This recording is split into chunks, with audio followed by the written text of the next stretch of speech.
Ces hommes sont des secouristes qui travaillent dans la mine polonaise de Bolesław.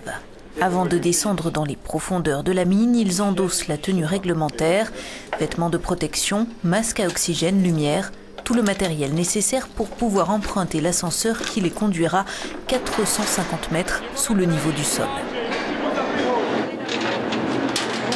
Aujourd'hui, ils jouent les guides pour nous et l'ambiance est détendue. Mais le danger est permanent. Le lendemain de notre visite, 17 mineurs ont été blessés lors d'une explosion dans une mine toute proche.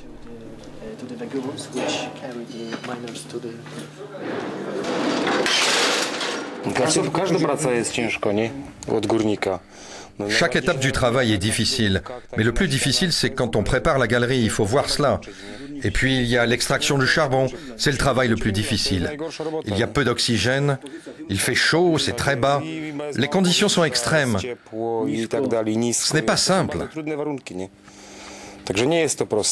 La Pologne tire 94% de son électricité du charbon, un mode de production très polluant et peu conciliable avec les objectifs européens de lutte contre le changement climatique. L'an dernier, l'Europe a pris l'engagement de réduire de 20% ses émissions de dioxyde de carbone à l'horizon 2020. La Pologne y est elle aussi tenue, mais depuis, la crise financière a éclaté, suivie de la crise économique. Et Varsovie fait de la résistance sur le plan climat, estimant qu'il va lui coûter trop cher. Dans les mines, on s'inquiète du système des permis de polluer qu'il faudra acheter, ce qui risque de faire grimper les prix, mais aussi d'un abandon du charbon au profit de sources d'énergie plus propres. En tant que Polonais, je ne suis pas pour l'accord sur le changement climatique. Je pense qu'il faut augmenter les quotas d'émissions pour nous. Une fois déjà, nous avons failli fermer cette mine. Et nous savons bien ce que cela signifie. La peur, la perte de son travail, tout est lié. Ce n'est pas si simple. La mine de Bolesław est l'une des plus anciennes de Pologne. L'an prochain, elle célébrera ses 230 ans d'activité. Ce site se trouve près de la ville de Katowice, dans la région de Silésie, au sud du pays, très abondante en charbon. Son histoire minière, c'est pour la Pologne une source de fierté. Elle remonte à l'époque où la Silésie était une province du royaume de Prusse. Le pays est aussi fier de son indépendance énergétique qu'il doit au charbon. Or, il ne veut pas ouvrir les vannes au gaz étranger, surtout pas le gaz russe. Kompania Węglowa a son siège ici à Katowice. C'est l'une des principales sociétés minières en Europe. Son chargé de communication est catégorique. La conversion à d'autres sources d'énergie ne peut pas se faire du jour au lendemain. La Pologne est basée sur le charbon et pendant de longues années, elle devra le rester. Il n'y a tout simplement pas d'alternative. Même si aujourd'hui on prenait la décision de construire une centrale nucléaire, les effets de cette décision ne se feraient pas sentir avant 20 ans. Accepter certaines solutions proposées pour réduire les émissions de CO2 conduirait la Pologne à augmenter radicalement les prix de l'électricité, des hausses qui pourraient atteindre 150%.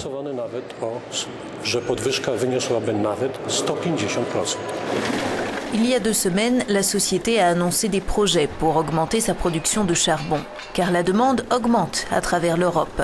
Mais le charbon a beau être bon marché, il est très polluant. Les défenseurs de l'environnement regrettent que la Pologne campe sur ses positions, alors même qu'elle accueille la conférence de Poznan, censée donner le coup d'envoi aux négociations mondiales pour l'après-Kyoto. Eva Jakubowska, de l'organisation écologiste Greenpeace, y voit un manque de volonté politique et non un effet de la crise financière. Nous ne sommes pas d'accord avec le gouvernement qui prédit une hausse spectaculaire des prix de l'énergie. Il y a des études indépendantes qui affirment que ces hausses ne dépasseront pas les 30%. De plus, le gouvernement va obtenir beaucoup d'argent du système d'échange des émissions polluantes et pourra compenser la hausse des prix de l'énergie pour les citoyens. Des rentrées financières, il y en aura. La vente des permis de polluer aux entreprises, la hausse des taxes liées à la hausse des prix et le principe européen de solidarité qui veut que les pays riches reversent aux pays de l'Est une partie de ce que leur rapportera la vente des permis de polluer sont autant de sources de revenus à venir. Mais à quoi cet argent sera-t-il employé ? Ce représentant du célèbre syndicat Solidarnosc s'inquiète des conséquences sociales du paquet climat. Si le charbon n'était plus compétitif, les sociétés devraient fermer ou quitter l'Europe et des dizaines de milliers d'emplois seraient perdus, pas seulement en Pologne. Le paquet climatique n'est pas un problème polonais. Le paquet climatique, dans sa version actuelle, est un problème de l'Union européenne. Nous voulons que la Commission européenne s'assoie avec les syndicats et nous démontrerons que la mise en place du pacte tel qu'il est signifie la suppression de 800 000 postes dans toute l'Europe et pas seulement en Pologne. Par conséquent, nous voulons savoir quelle sera la réponse de l'Union à ces suppressions.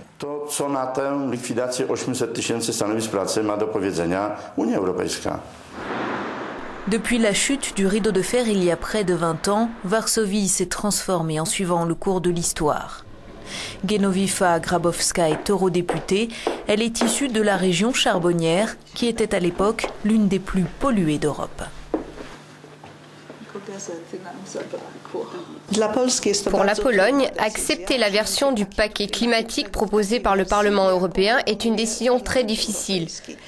Parce que la Pologne, avant d'adhérer à l'Union européenne, avait déjà considérablement réduit ses émissions de CO2. Beaucoup d'usines ont été fermées. Beaucoup de gens ont perdu leur travail. Ça veut dire qu'on a déjà largement payé. Actuellement, la meilleure solution consiste à nous accorder une période de transition concernant la réduction des émissions de CO2 pour que nous puissions répondre aux enjeux climatiques sans pénaliser la population. Retour à Katowice. Thomas Masson est guide. Il travaille dans un musée situé à 350 mètres de profondeur, une ancienne mine nommée Guido, du nom de l'aristocrate prussien qui l'a mise en route. Des photos retracent l'histoire du site. On apprend aussi comment les chevaux étaient descendus au cœur de la mine sans jamais revoir la lumière du jour.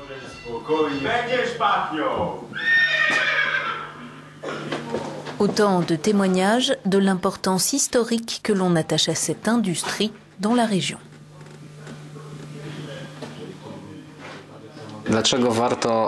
Pourquoi cette mine mérite-t-elle d'être préservée, de ne pas être détruite?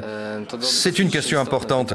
Nous devons toujours répondre ici en Silésie en mettant en avant cet héritage industriel qui est omniprésent, qui nous entoure et est lié au passé, à nos parents, nos grands-parents et nos arrière-grands-parents. Bien que le charbon soit de loin la première source d'énergie en Pologne et dans plusieurs autres États membres issus du bloc communiste, il sent la fin de son règne approcher. Tôt ou tard, d'autres formes d'énergie le remplaceront. Reste à savoir lesquelles et dans quelles conditions.